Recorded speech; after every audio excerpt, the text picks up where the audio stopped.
What is going on, people? We are Tottenham TV here, back again with another update. And as you can see on screen, Ben isn't with us today, but who needs him when we put out the bat signal? And we've got the great Brian Daigle in the house today. How are we doing, Brian? Brother, it's great to be on stream with you. Great to see you're better. I'm in my Sunday best, got home from work, ready for bed. And then my one and only channel came calling, and looking forward to doing this one with you, brother. Me too, Brian. Quite a few things to get through today with quite a few stories. I want to start off talking about the secret bomber, which has caused everyone to go into a meltdown. Who is it? What's going on? De Zerbi, obviously on, I think it was Friday, dropped a literal bomber on Friday, saying that there is a bomber coming. That's not Savinho. Everyone, was basically running. I just imagine Twitter, just everyone just running around with a house on fire. Like, it's happening. Something's going on. We need to find out. Everyone's going crazy. Well, an update on that. Ali Gold has now suggested that the bomber may not necessarily be a new signing in the sense that he claims that De Zerbi's transfer bomber moment now looks to be his way of keeping everyone on their toes as he seeks those attacking players to complete his squad before the season gets underway. He then goes on to say De Zerbi offered up the bomber moment to Football London within moments of starting an hour-long chat in Sydney, with plenty more to come in the coming days. But he says De Zerbi's bomber comment puts pressure on those above him, especially when bigger deals take time to close, particularly if the selling club wants to find a replacement. It was therefore no shock when the Italian walked back those comments slightly the following day, claiming bomber means something different in his homeland. He then says, of course, De Zerbi's original follow-up comment about hoping that a deal was close does slightly undermine his later walk back. But he is now kind of pouring a bit of cold water on these bomber comments from Roberto De Zerbi. That's caused a lot of hysteria amongst the Tottenham Twitterati, as you call them. What are you thinking? Do you think when he spoke yesterday, he was saying how bomber in Italian means something a bit different in Italy than it does in England? Do you think maybe he's kind of walking back at those comments a bit? But he did seem to be talking about a specific deal, didn't he, on Friday? Yeah. I mean, I think Spurs fans to begin with are like cats and dogs with a laser pen. As soon as you hear a transfer rumor, we're all over it. We are all investigating and thinking, who can it be, and literally trying to find that or chase that laser pen. I don't believe that he thinks bomber means something different in his language. He's been in the English game and in football long enough to know what that terminology means. Interesting you mentioned about maybe it's to put pressure upstairs. We definitely need forwards. We've attacked the defence and midfield so impressively. It's all come to a bit of a standstill, hasn't it, by the standards they'd set. And we're now in August. It's now the month the season starts, and we are desperately short of a left winger that we've been short of since the beginning of last summer or last season. And clearly we need centre forwards and goal scorers. And obviously the Krupi news wasn't the best, but now it's go time. Obviously we all know these are the most expensive players. These are the most hardest players to try and get deals done because they are the game changers. They are the headline writers. So maybe there is a bit of pressure for the people upstairs. Like I said, I still fully believe we get the deals done and we will have a new striker and we will have at least a new left winger before the window shuts. It's just a case of when.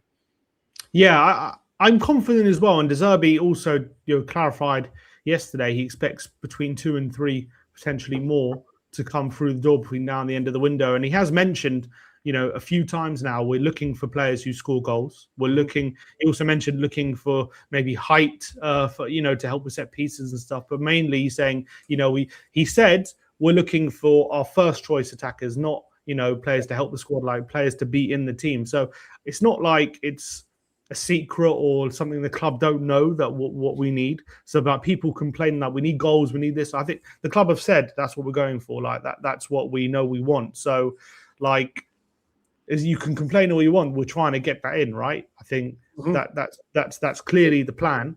But maybe this bomber from De Zerbi implying that there's a deal imminent.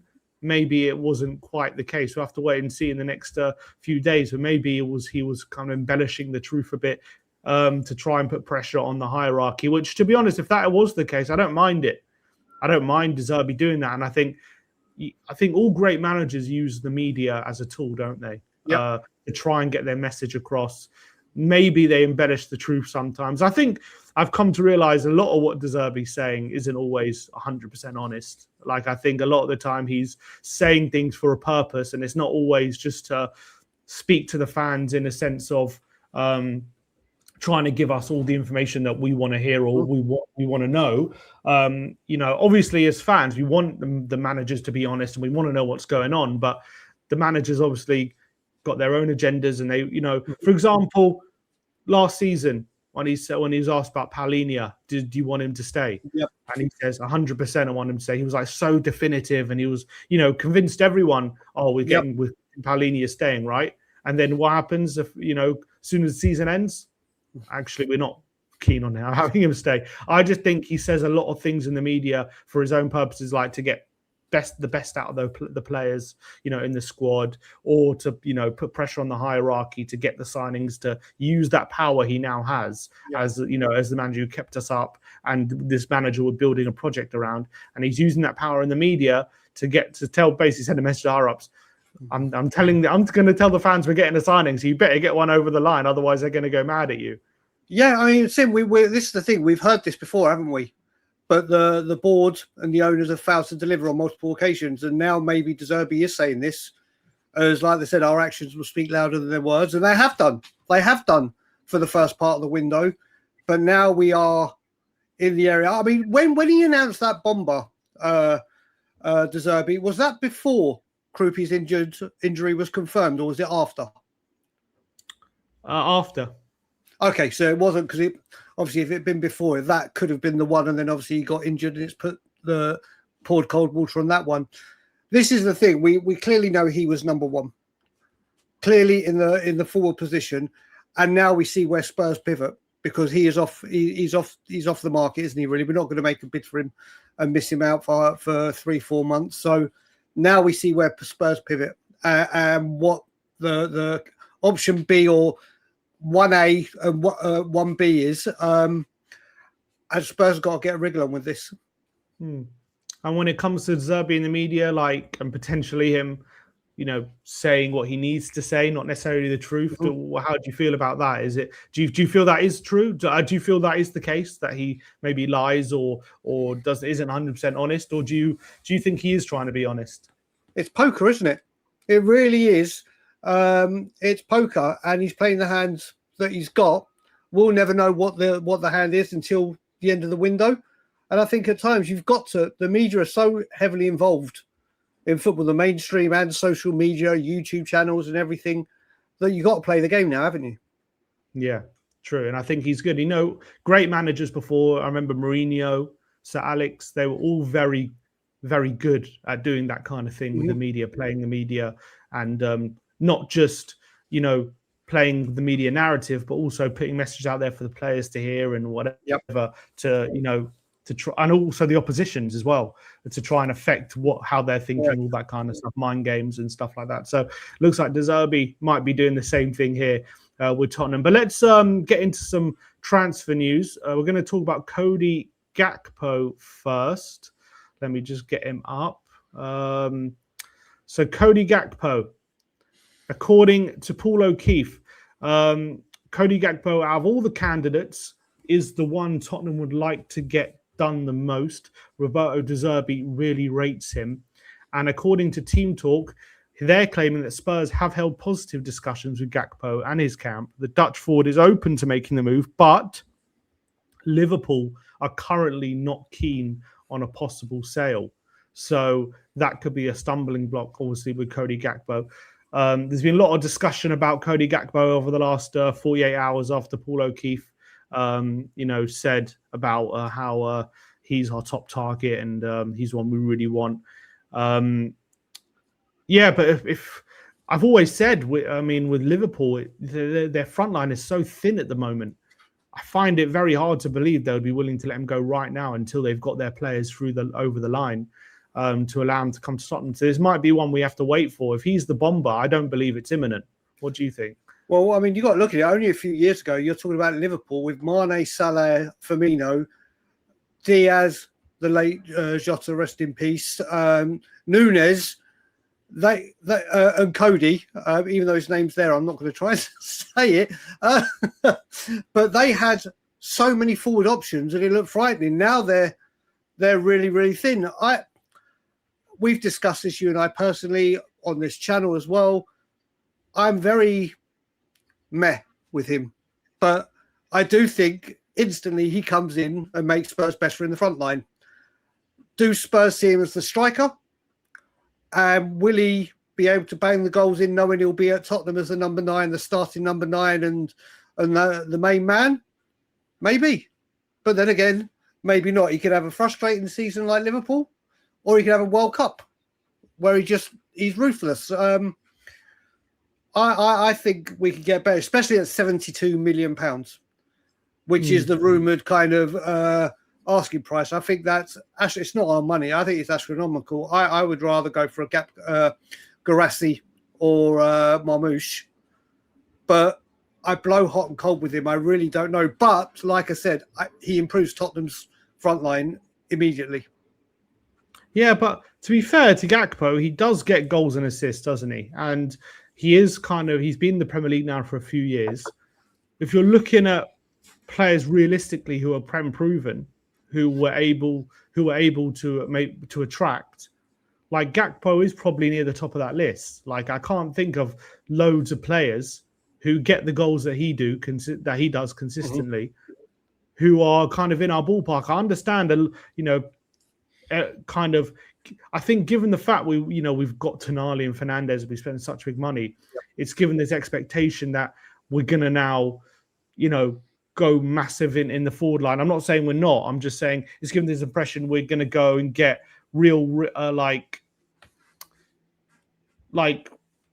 top tier talent when it comes to like getting the best in Europe and kind of that. But the thing is, I just don't know how possible that is. I understand we got Fernandes and Tonali, but they came from clubs like West Ham and Newcastle where we were able to attract them because we're a bit of a bigger fish. When we're looking at the forward line, it's a bit different, I think, because who are we aiming for who's maybe a smaller club than Tottenham who's this A-list talent? If you're looking for A-list talent, most of them are already at big clubs. So it's a lot harder to attract them. Obviously, maybe like Marmouche, who's out of favour at City, but, is he much better than Gakpo? I don't know. I think I put them in a very similar ballpark, to be honest. So, like, if people are turning their noses up at Gakpo, I don't know who they expect us to bring in, if you know what I mean. I'm kind of with you. But what I will say, if there's ever a window to tempt a striker, and obviously it's going to be very hard to get a Champions League player to say, hey, drop out of Europe, come to us. We've got to be realistic with that point. But if there'd ever been a time to try and get a top draw striker that may not be in the Champions League or prepared to forsake Champions League football for the bigger picture, you'd think this would be the window, wouldn't you? You'd think there's strikers out there now that may look and go, do you know what? With those two in midfield, with the potential Kudus back on form, if a Savinho or whoever, maybe I can get goals here. Maybe this can be, and then the one of the Premier League. But like you said, at the moment, the striker market, the well is dry. The well is dry. And since most teams play one striker now, it's very, very hard. Unlike the Berbatov Keane days when you have a Defoe and whatever, where there's multiple strikers at a club. It is a very, very saturated market. And this is why Spurs scouting has got to find something. Because like you said, Cody has got the experience. He's won the medals. On his day, he can be ruthless. But this is the thing, even with Liverpool fans interacting with Spurs fans on Twitter, it's 50-50 of, oh my God, he's class, and oh my God, he's so predictable, and he's not as good as people think, and he's been carried by X, Y, and Z. So even the Liverpool fans are split on him. So it's hard to gauge what I think. I mean, if he came in right now, let's just say this went through, do you see him right now being the left winger and we're going to go get a striker, or he's the striker for now and we're going to go get the left winger? I would hope, in my mind, if we can get him and Savinho, then that's our winger sorted, and then we go for a number 9. Yeah. That's what I would want. If we bring him to be the number 9, and then we're bringing Savinho in as a wingers, I still feel like there's a hole on the wing, because only really Kudus plays on the right, and then you've got if we're playing Gakpo in the 9, and you've got 3 wingers in Savinho, Tel, and Kudus, which is fine, but I feel like still a little bit short, maybe. Mm-hmm. But if you're bringing Gakpo to play on the wing, all of a sudden you've got Tel and Gakpo potentially for the left wing, and then you've got Savinho and Kudus for the right wing, and obviously Savinho can play both sides as well if need be. So all of a sudden that winger roster looks a lot healthier. And then if we can sell a striker and bring in another striker, all of a sudden that attack is starting to really form. Yeah. Whereas I feel like Gakpo as a 9, I think he's probably got the qualities to do it, but I've never really seen him as a 9. I don't know. I've always seen him as more of a player who plays a wide forward, let's say. That's kind of where I think he's at his best when he's got space to play in. So it would be interesting if he came in as a 9 and see De Zerbi tried to develop him there, but I just don't know. I've just never really seen him as that player necessarily. But I understand that the clamour for Tottenham to get big players. I just feel like who are these big players at clubs who are smaller than Tottenham? I don't know who people want. Like people want someone who's going to come in on the left wing and score 20 goals, but who is he? Who is this? Who is this player? Yeah, Tottenham should use their scouting, but right now we're clearly going for Prem-proven players, right? That's the remit at the moment. And if we're looking at Prem-proven, and outside of the top 6, who are these strikers apart from maybe Krupi, who's injured now? Who are these strikers who are going to get you 20 more goals than Gakpo? Who are they? Thiago, really, isn't he? And he had a shambolic World Cup. Igor Thiago, but do people think Igor Thiago is better than Gakpo? Like, just if you watch them both play and you look at their quality, I know Thiago got a good amount of goals last season, but first of all, I think they're different positions. But second of all, like, if you're looking to add quality to the squad, do you think Thiago adds more quality than Gakpo? I think he adds more quality than Solanke and Richarlison. No, that's fine. You're right about. Yeah, I know what you're saying. And this is what we've got to find. I keep forgetting as well when you were going through that Savinho can play on the right as well. So when you first started saying Cody and Savinho, I was thinking, right, that's 2 left wingers. We're still short for Kudus. But no, you're right. He can play on the right. So you get those 2 in, and then you attack it, or you get the striker. Then that forward line is looking very tasty. Should that happen? Should that happen? Well, in terms of the striker, this is a name that will get everyone's appetite. Victor Osimhen.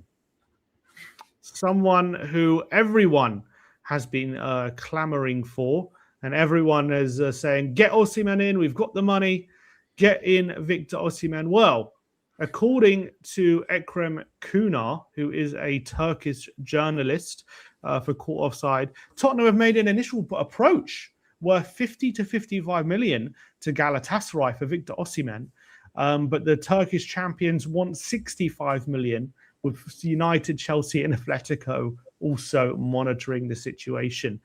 Now, Ekrem Kunar is one of these journalists who always pops up around the transfer window.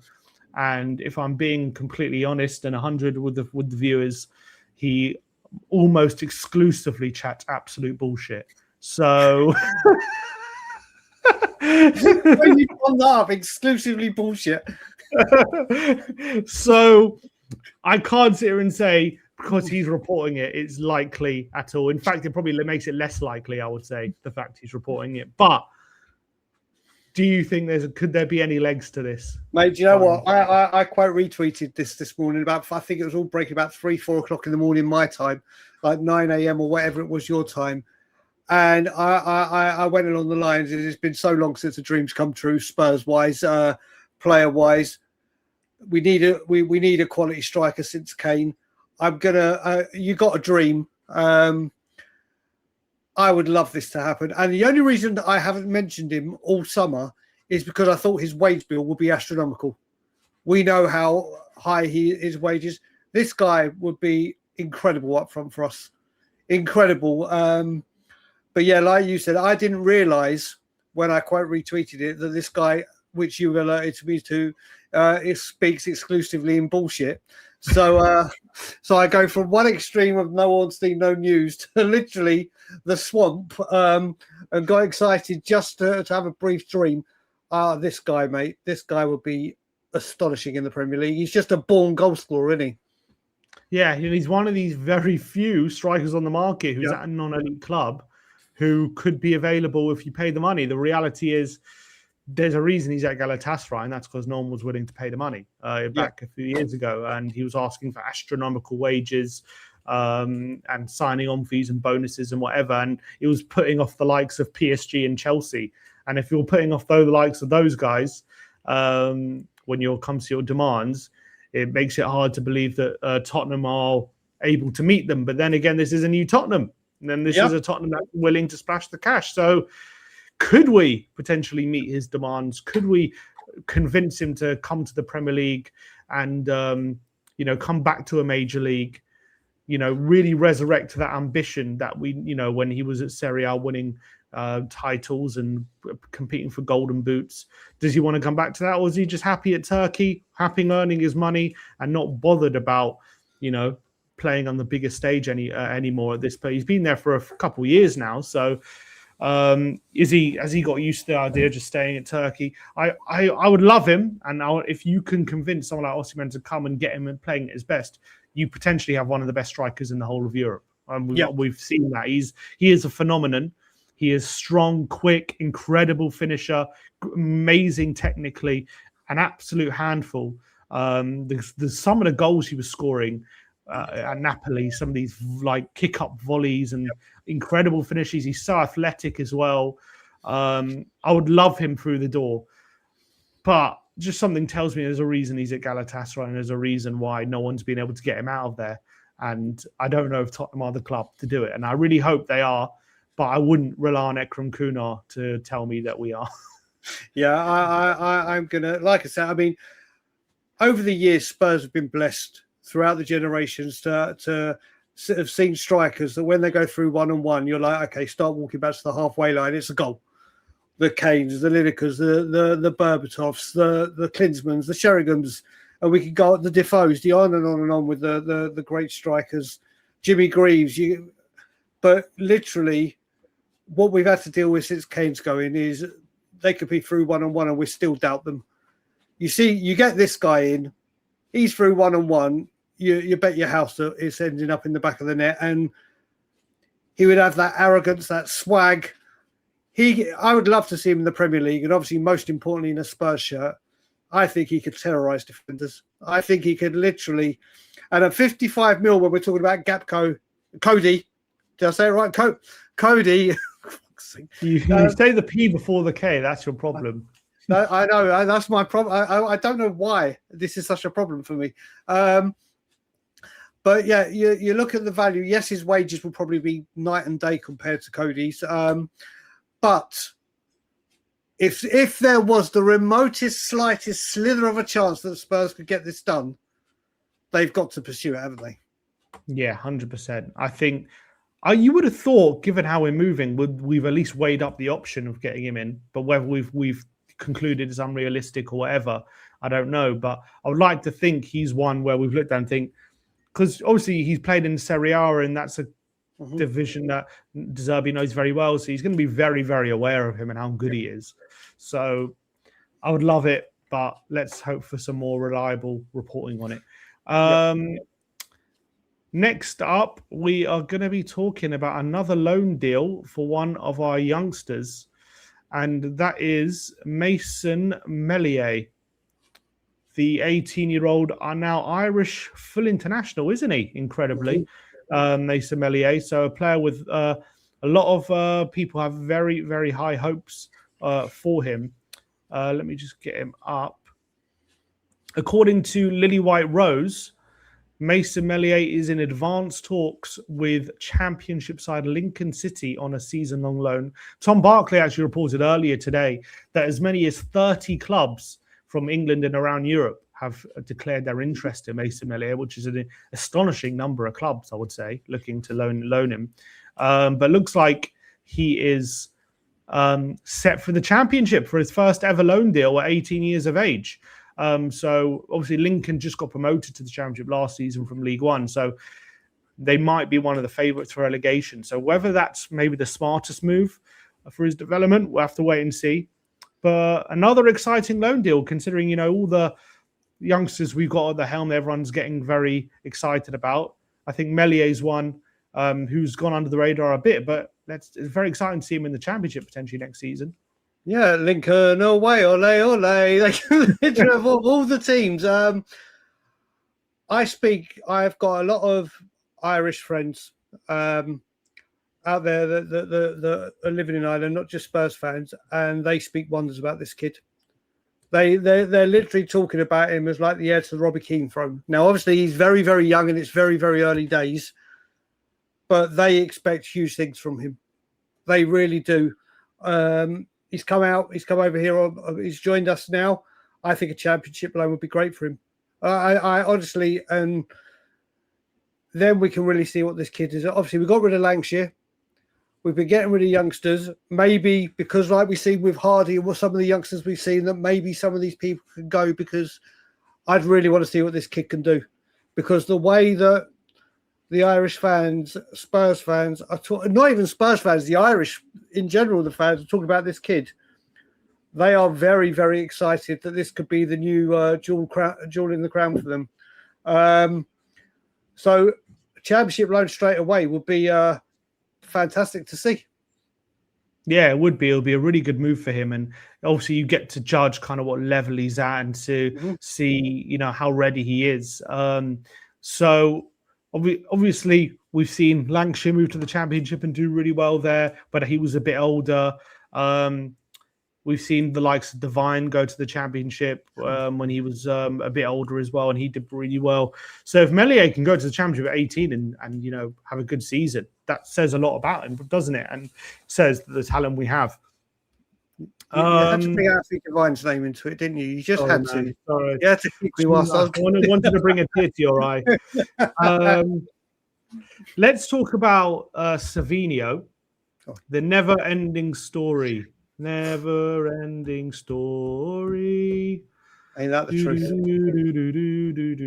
Savinho, not going away, is it? So I want to bring up a video because he's been out on tour with Manchester City, and he actually played 80 minutes. He actually played 80 minutes in a friendly for Man City yesterday, and the individual highlights have been doing the rounds on Twitter because he looks like he's very good. He had a really good game. But a certain incident happened at full time, and I'm going to bring it up right now. Because did Savinho give the game away? Did he drop a major hint?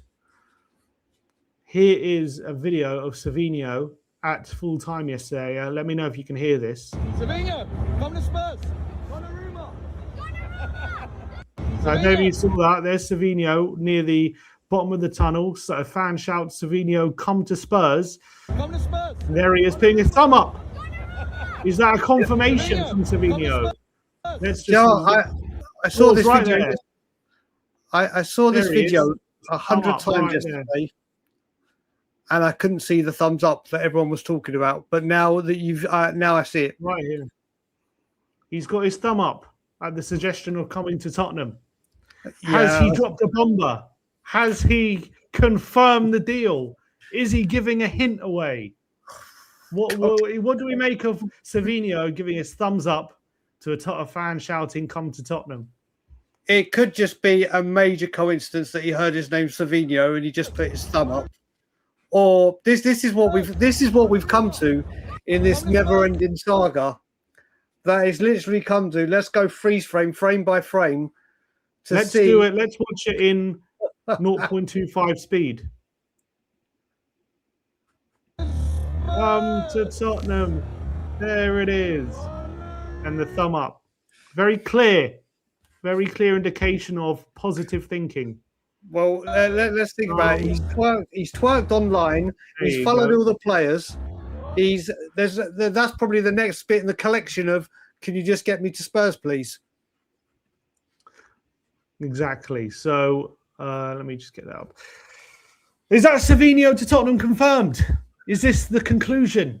Yeah, it's hard to say. I mean, watching that video, did he just hear his name and just went, exactly, nice one, guys? Or was it, did he hear Savinho to Tottenham and he thought, you know what? That's it. I like the idea of that. Yeah, confirm the deal. A lot of City fans have seen the clip and gone, and what's called, and they've gone, oh, he's definitely off to Tottenham, isn't he? That's pretty much confirmation. And a lot of other clubs have said, a lot of other players said, it doesn't really mean anything. A lot of other, accounts. Yep. But let me know in the comment section below. What did you think of that video? We've seen it slowed down in slow-mo. You've seen it in full speed. We VAR'd the video. Does it mean he's come to Tottenham? Does it mean he's about to join?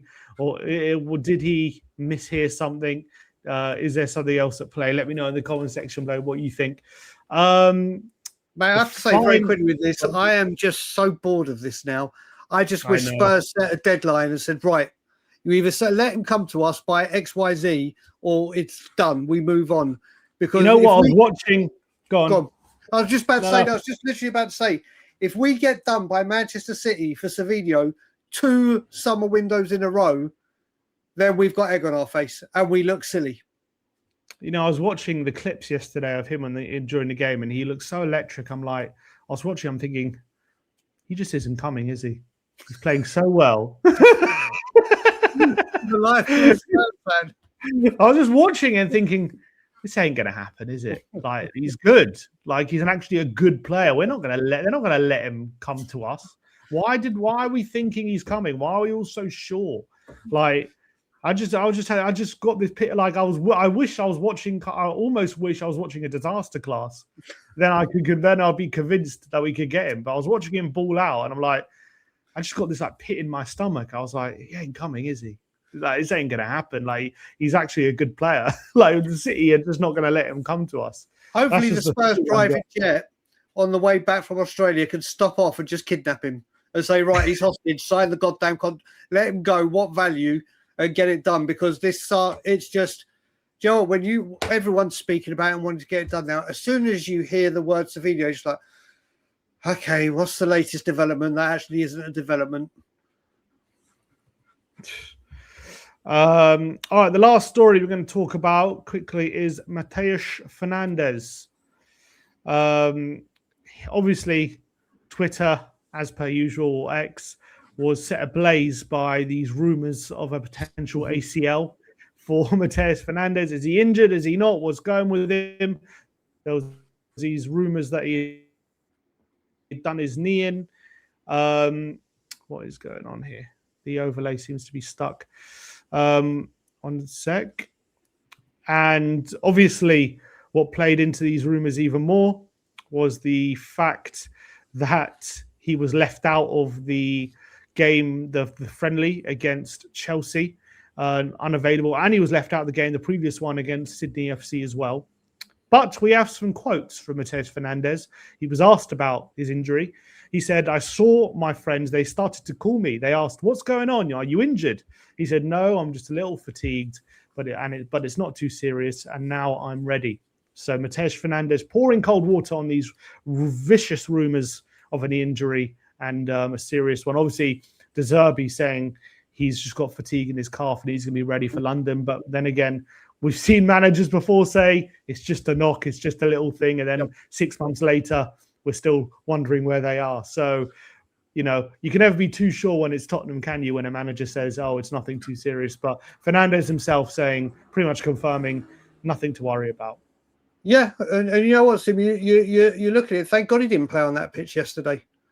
Yeah, and you look at things. It's like we want our players to be fit and ready, and it's been the pre-season, the massive flights. Why does he want to start risking players so close to game day? They'll get back to London now. They'll start ramping up the training and the intensity. They'll get minutes in the. Is it 2 friendlies we've got now? Only left. We've got 2. A double header with one and Hoffenheim. yeah. And I think there's one more, Getafe. isn't there? I think is there one more? Or is it just the 2 friendlies we've got now? And Getafe as well. There you go. So we got that. This is the most important time now. If De Zerbi says, and we know, like you said, worse than first feared, and he's out for ages. If he's got a problem with his calf, why risk it? No, I agree. Why risk it? All good. And apparently, according to Ali Gold, Spurs were offered more friendlies out in Sydney and New Zealand, and De Zerbi put his foot down and said, "No, we're going home. No more." Like I think, and I've been saying as well, like this whole New Zealand Australia, it's just not done great for our preparation. It's a bit of a nonsense in my opinion. I understand Spurs need to, put the word out about the club and everything, but if we're just really 100% geared towards being fully prepared for the season, that's our number one priority. We wouldn't have done this trip. And I think De Zerbi, given the teams he's put out there, has kind of sent a message saying, yeah, like, I don't want to risk any of my main players because of these pitches and the jet lag and all these kind of stuff. So, I think you're right. I think it's probably the right thing to do. If there's any risk, any worry at all, no need to do it at this stage. Exactly. I mean, like we said, we've had so many key injuries during a season. Could you imagine if he had pulled something and done something serious, we'd spent 85 million on him, and obviously the club are raving about him. He looks to be a real Cooper that's going to become a real good player and go on to be a mainstay of our midfield and have a very bright future. And then he can't play on the first day of the season because we risked him abroad. And the worst thing about this tour wasn't the fact that it was so far. It's like on a World Cup year. I know the people like Porro and Romero, whatever, they've got the extra time off, but people like Van der Ven, who's picked up injuries in his past, Van Hecker and other ones that have flown all the way out to America and been travelling all around the States to get to games, and Canada and Mexico, obviously. Then they go on their little holiday. Then they come back. Then it's Australia and New Zealand. If they've done Europe or somewhere, you're like, okay, it makes sense. But the tour's obviously booked a long time in advance, and we find out a lot later. But it's over. We're back home now. All roads lead to the Premier League opener, and it's good to know that Fernandes has been rested. Yeah, absolutely. And obviously he gave us a mouth-watering debut with his volley, and his left fans just wanting more. So really looking forward to seeing him again when we're back in London. But look, that is the end of the update. Appreciate Brian. Go check out Tottenham on Tour. Come on, go subscribe. Show them some love. Brian, appreciate your time. Appreciate you coming on the update as always, mate. Good to see you. And you. And we'll see you all very, very soon. Like, subscribe, and comment. And as always, come on, you